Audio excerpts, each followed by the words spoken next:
Hello students, आज हम start करने वाले हैं aggregate demand and related concept का एक और नया वीडियो। आज मैं आपको सिखाने वाला हूँ न्यूमेरिकल्स। और आज जो मैं न्यूमेरिकल आपको कराऊंगा बेटा, ये क्वेश्चन जो है हमारे बोर्ड में कंपलसरी क्वेश्चन आता है मिनिमम 3 नंबर का। कितने मार्क्स का क्वेश्चन आता है बेटा? 3 नंबर का ये क्वेश्चन आता है। और मैं आपको एक बात बताना चाहता हूँ, मैं इससे पहले एग्रीगेट डिमांड रिलेटेड कॉन्सेप्ट की 4 और वीडियो बना चुका हूं, जो कि मैं अपने YouTube पे लाइव कर चुका हूं बेटा। तो आप जिन्होंने ये वो वीडियोस ना देखी हो, आप उन वीडियोस को भी जरूर देखें। तो आइए सीखते हैं आज के न्यूमेरिकल्स। क्लास में बने रहिएगा, तो एक एक फॉर्मूले को बहुत ध्यान से समझिएगा बेटा, ठीक है? तो आइए स्टार्ट करते हैं। देखिए, सबसे पहले मैं आपको आज सिखाने वाला हूं कि हमारे पास कौन कौन से फॉर्मूलेज हमें याद होने चाहिए बेटा। तो आइए देखते हैं। हम सबसे पहले बात करते हैं इनकम की। किस चीज की बात करते हैं बेटा? इनकम की बात करते हैं। तो जो इनकम होती है हम उसे 2 तरीके से खर्च कर सकते हैं, कंजम्पशन और सेविंग, जिसको हम बोलेंगे बेटा एएस। और एक हम इनकम को कर सकते हैं कंजम्पशन प्लस इन्वेस्टमेंट, इसको बोलते हैं हम लोग ईडी। तो क्लास में बने रहिएगा, फॉर्मूले ध्यान से देखते रहिएगा।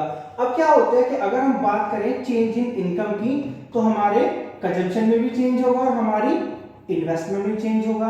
या फिर मैं बोलूं change in income is equals to change in consumption plus change in saving. तो ये फॉर्मूले हमें बहुत ध्यान रखना है बेटा कि किस तरीके से किस समय पे हमें कौन सा फॉर्मूला यूज करना है। तो देखिए, इस क्वेश्चन में सबसे ज्यादा इंपॉर्टेंट फॉर्मूला होता है कंजम्पशन फंक्शन का और सेविंग फंक्शन का, जो मैं आज आपको सिखाने वाला हूं। तो बेटा मैं बात करता हूं सबसे पहले कंजम्पशन फंक्शन की। तो वो होता है C is equals to C bar plus P Y. C का मतलब होता है कंजम्पशन फंक्शन, सी बार का मतलब होता है ऑटोनोमस कंजम्पशन, बी का मतलब मार्जिनल कैपेसिटी टू कंज्यूम, और वाई का मीन्स होता है इनकम। तो ये हम फॉर्मूला यूज करेंगे बेटा कंजम्पशन फंक्शन वाली इक्वेशन पे। एक तो ये कर सकते हैं, और दूसरा सबसे बड़ा इंपॉर्टेंट पॉइंट, ये जो हमने लिखा है ना कि y is equals to c plus I, तो हम लिख सकते हैं y इज इक्वल्स टू इस c की जगह हम इसको रिप्लेस कर सकते हैं। तो c bar plus B Y plus I. तो बेटा ये जो हमारा फॉर्मूला मैंने अभी लिखा है, ये सबसे इंपॉर्टेंट फॉर्मूला होता है हमारे इस चैप्टर का। C का मतलब हम लोग क्या निकाल सकते हैं? Consumption function. बट यहाँ पे Y का मतलब नेशनल इनकम, C बार का मतलब ऑटोनोमस कंजम्पशन, B का means MPC, Y income plus investment. अगर पांचों में से कोई एक चीज निकालने के लिए आती है तो हम इस फॉर्मूले को अप्लाई करने वाले बेटा। ऐसे हम बात करते हैं सेविंग फंक्शन की। किसकी बात करते हैं? सेविंग फंक्शन की। तो यहां पे फॉर्मूला होता है s is equals to minus S plus small S Y. s का मतलब होता है यहां सेविंग फंक्शन। ये जो माइनस एस बार में लिखा है वो है हमारा negative saving when income is 0। ठीक है, स्मॉल एस होता है हमारा एमपीएस, ठीक है, और वाई का मतलब होता है इनकम। ठीक है बेटा, तो मैं यहां पर एक बात और बता देना चाहता हूं कि हम लोग यहां एमपी सी कैसे फाइंड करेंगे? वो होगा delta C upon delta Y. MPS कैसे फाइंड करते हैं? Delta S upon delta Y. और एक बात और बेटा, एमपीसी प्लस एमपीएस जो है वो इक्वल्स टू 1 होता है। तो ये कुछ हमारे इंपॉर्टेंट फॉर्मूलेज हैं जो कि मैं आज आपको क्वेश्चन सिखाने वाला हूं उसके रिगार्डिंग। ठीक है बेटा, और जब क्वेश्चंस आएंगे तो मैं कुछ फॉर्मूलेज वहां भी सिखाता चलूंगा। तो आइए आगे बढ़ते हैं और देखते हैं पहला क्वेश्चन। याद रखना, क्लास में बने रहना। मैं आपको इस वीडियो में 5-6 क्वेश्चन ही करवाऊंगा या 4 क्वेश्चन करवाऊंगा मैक्सिमम। तो आपको चारों क्वेश्चन आने चाहिए क्योंकि पेपर के लिए सबसे ज्यादा इंपॉर्टेंट है। तो देखिए क्या लिखा है पहले क्वेश्चन में, find national income from the following, मतलब क्वेश्चन हमसे चाहता है कि हमें वाई फाइंड करना है बेटा। क्या चीज फाइंड करनी है? नेशनल इनकम मतलब वाई होती है। लिखा है ऑटोनोमस कंजम्पशन, मतलब हमारे पास गिवन है सी बार। एमपीसी हमारे पास गिवन है, एमपीसी का मतलब हमने लिखा था बी, और हमारे पास गिवन है इन्वेस्टमेंट। तो जैसे कि मैंने आपको फॉर्मूला बताया था, सबसे पहले याद रखना है कि हमारे पास क्या फॉर्मूला होता है। मैं यहां लिख देता हूं y equals to c plus I, या फिर हम ऐसे लिख सकते हैं y equals to c bar plus by plus I. आइए चलिए वैल्यू पुट करते हैं। हमें y फाइंड करना है, वो हमने यहां लिख लिया y। c बार हमारे पास गिवन है बेटा 100। कितना गिवन है? c बार 100 गिवन है। b हमारे पास गिवन है प्लस, ध्यान से दीजिएगा ये कितना है हमारे पास 0.60 मल्टीप्लाई y प्लस i कितना हमारे पास 200। जरा बोर्ड पे बने रहिएगा, ध्यान से देखते रहना। i की वैल्यू है 200, तो देखिए इसको प्लस कर लेते हैं। y इक्वल्स टू 100 और प्लस 200, 300 प्लस 0.6 y। ठीक है, इसको बाहर ले आते हैं। y minus 0.6 y is equals to 300। ठीक है बेटा, हमने यहां किया। अब हमें y की वैल्यू मिल जाएगी, y is equals to 300 upon 0.6। ठीक है, सॉरी 0.4 हो जाएगा यहां पे, क्योंकि जब हम इसको माइनस करेंगे तो 0.4 y आ जाएगा। ठीक है, तो यहां पे हम 0.4 से इसको कर देंगे डिवाइड। तो देखिए अब क्या आंसर आता है हमारे पास। इस जीरो से हम इस जीरो को हटा देते हैं, यहां लगा देते हैं। ठीक है, फिर हम डिवाइड करते हैं तो आ जाएगा यहां पर 7 2 8।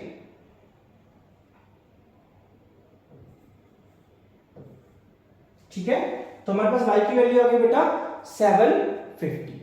ठीक है, तो आइए अगले क्वेश्चन की तरफ बढ़ते हैं। मुझे लगता है आपको समझ में जरूर आया होगा। देखिए अगला क्वेश्चन हमसे पूछ रहा है, हमें कैलकुलेट करनी है बेटा इन्वेस्टमेंट, मतलब आई हमें यहां कैलकुलेट करनी है। नेशनल इनकम हमारे पास गिवन है 600, मतलब हमारे पास यहां y गिवन है। क्या चीज गिवन है बेटा? नेशनल इनकम गिवन है। आगे लिखा है ऑटोनोमस कंजम्पशन, मतलब हमारे पास यहां गिवन है c बार। ठीक है, मार्जिनल प्रोपेंसिटी टू कंज्यूम, इसका मतलब है हमारे पास यहां क्या चीज गिवन है? b भी गिवन है। तो फिर से वही फॉर्मूला हम लिखेंगे, वही तरीके से हम पुट करेंगे। पुट करेंगे कैसे कि y is equals to c bar plus by plus i, क्योंकि इस बार हमें क्या चीज फाइंड करनी है बेटा इस क्वेश्चन में? इस बार हमें फाइंड करना है इन्वेस्टमेंट। तो देखिए कैसे पुट करते हैं। y की वैल्यू यहां पर है 600 इज इक्वल्स टू c बार की वैल्यू है 150 प्लस b की वैल्यू बेटा 0.70। अब फिर से हमें क्या लिखना है? y की वैल्यू कितनी है? 600 और प्लस ऐसे हमारी i की वैल्यू फाइंड हो जाएगी। तो लिख देता हूं बेटा मैं 600 इज इक्वल्स टू 150। ध्यान दीजिएगा 600 plus 150 is equals to 150 plus इसकी मल्टीप्लाई करेंगे तो आ जाएगा 420 प्लस i। प्लस कर लेते हैं 600 इज इक्वल्स टू, प्लस करते हैं 0 5 2 7 1 और 4 5। ध्यान दीजिएगा, अब यहां लिखते हैं प्लस i। अब ये बाहर चला जाएगा तो माइनस हो जाएगा, तो i की वैल्यू कितनी आ गई बेटा? 30। ठीक है, तो आपको बात समझ में आई? i की वैल्यू कैसे फाइंड करी? जैसे कि मैंने आपको स्टार्टिंग के फॉर्मूले में बताया था कि y is equals to c bar plus by plus i। ये हमारा मेन फॉर्मूला होता है इन क्वेश्चंस को सॉल्व करने का। तो इस फॉर्मूले पे हमें नजर लगा के रखनी है, दिमाग में बिठा के रखना है कि यदि कंजम्पशन पूछेगा तो इस फॉर्मूले को लगाएंगे, इन्वेस्टमेंट पूछेगा तो इस फॉर्मूले को लगाएंगे, सेविंग पूछेगा तो भी इस फॉर्मूले को लगाया जा सकता है, और एमपीसी और एमपीएस पूछेगा तब भी हम इसी फॉर्मूले को पुट करेंगे। तो बेटा ये हमारा सबसे इंपॉर्टेंट फॉर्मूला है, इसके ऊपर आपको बहुत ध्यान से ध्यान लगाना है। तो आइए बढ़ते हैं अगले क्वेश्चन की तरफ। देखिए इसमें क्या लिखा है बेटा? इसमें लिखा है फाइंड कंजम्पशन एक्सपेंडिचर, मतलब हमें इस क्वेश्चन में सी फाइंड करना है। तो लिखा है नेशनल इनकम 5000, कितना है बेटा? नेशनल इनकम हमें याद रखिए 5000, ऑटोनोमस कंजम्पशन है हमारे पास, ये हो गया। एमपीसी कितना है, ये हो गया। और हमें क्या चीज फाइंड करनी है क्वेश्चन में, कंजम्पशन एक्सपेंडिचर। तो जल्दी से याद करिए बेटा, कौन सा फॉर्मूला आया था, y equals to c plus I वाला, या फिर c equals to c bar plus by वाला, कौन सा फॉर्मूला लगाएंगे, या फिर जो तीसरा फॉर्मूला मैंने बताया था कि y equals to c bar plus by plus i। तो माइंड में क्लिक आ गया, बिल्कुल। तो ये फॉर्मूला हम लगाएंगे c equals to c bar plus by, क्योंकि इस क्वेश्चन में आपको कंजम्पशन फंक्शन फाइंड करना है। क्या फाइंड करना है बेटा, कंजम्पशन फंक्शन फाइंड करना है। तो देखिए बेटा, c बार सबसे पहले हमें लिखना है 1000 प्लस b की वैल्यू है 0.8 मल्टीप्लाई, हमारे पास किस चीज की वैल्यू गिवन है, इनकम की वैल्यू गिवन है, ठीक है। तो यहां मल्टीप्लाई हो जाएगी 1000 प्लस मल्टीप्लाई होकर अमाउंट आ जाएगा 4000। तो यहां पर हमारे पास किसकी वैल्यू आ गई बेटा, c की वैल्यू जाती है 5000, ठीक है बेटा। तो मैं फिर से बता देता हूं, हमें फॉर्मूला लगाना है c equals to c bar plus by, क्योंकि इस क्वेश्चन में हमें सिर्फ कंजम्पशन फंक्शन निकालना है। बात समझ में आती है, वैल्यू पुट करेंगे और हमारा आंसर आ जाएगा बेटा 5000, ठीक है। तो चलिए जल्दी से अगले क्वेश्चन की तरफ बढ़ते हैं, क्लास में बने रहिएगा, मानता हूं आपको समझ में आएगा। तो आगे आने वाली वीडियोस में मैं कुछ और अच्छे न्यूमेरिकल्स लेके आऊंगा जो कि बोर्ड के लिए बहुत ज्यादा इंपॉर्टेंट होते हैं, तो वो वीडियोस भी आप जरूर देखिएगा। देखिए यहां पे क्या लिखा है, कैलकुलेट एमपीसी, मतलब अब आपसे पूछा जा रहा है बेटा कि आप ना क्या फाइंड करेंगे, marginal propensity to consume find करने वाले हैं, ठीक है। क्या फाइंड करेंगे, एमपीसी फाइंड करेंगे। तो माइंड में जल्दी जल्दी एक फॉर्मूला लगा लीजिए कि यार एमपीसी के लिए सर ने कौन सा फॉर्मूला बताया था, तो फॉर्मूला था हमारा, मैं याद दिला देता हूं, y equals to c bar plus by plus i, याद आ गया ना, क्योंकि अब हमें b फाइंड करना है, ठीक है। तो देखिए इसमें लिखा है नेशनल इनकम, मतलब हमारे पास गिवन है y, हमारे पास इनकम गिवन है बेटा 2000, ठीक है। आगे लिखा है ऑटोनोमस कंजम्पशन एक्सपेंडिचर, मतलब हमारे पास यहाँ c बार भी गिवन है कितना 200, मतलब 200 रुपीज। आगे लिखा है इन्वेस्टमेंट एक्सपेंडिचर, यानी कि हमारे पास इस क्वेश्चन में आई भी गिवन है 100। क्या गिवन है बेटा, आई भी गिवन है 100। तो आइए अपना वही फॉर्मूला लगाते हैं और उसी तरीके से क्वेश्चन को सॉल्व करते हैं, ठीक है बेटा।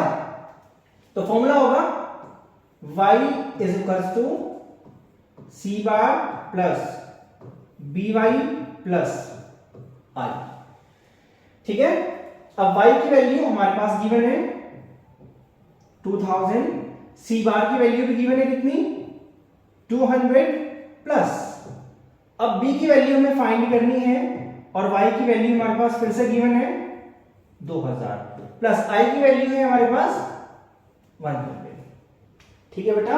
कितनी वैल्यू है, i की वैल्यू है 100। तो आइए देखिए कैसे करते हैं, 2000 इज इक्वल्स टू, इन दोनों को प्लस करते हैं 300 प्लस b 2000, ये बाहर आ जाएगा और माइनस हो जाएगा, minus 300 is equals to b। तो बात समझ में आई बेटा, हमने यहां पर क्या किया, फिर से बता देता हूं, ये y की वैल्यू पुट कर दी, ये हमने बात कर दी c बार, ये b, ये फिर से y और फिर ये i की वैल्यू, हमने क्या किया, इन दोनों को उठा के प्लस कर दिया 300 प्लस by ऐसे लिख दिया, 2000 ऐसे कैसे लिख दिया। अब इसको बाहर ले आए, 2000 माइनस 300, तो अमाउंट आया 7100 b, ये फिर ऐसे हमने लिख दिया 2000 बेटा। तो यहां तक बात समझ में आती है, 1700 is equals to b multiply by 2000, तो ये b इसके नीचे आ जाएगा, तभी हम b की वैल्यू को फाइंड कर पाएंगे बेटा। 1700, एक दो से ये जीरो कट जाएंगी और फिर हम कैलकुलेट करेंगे 2 से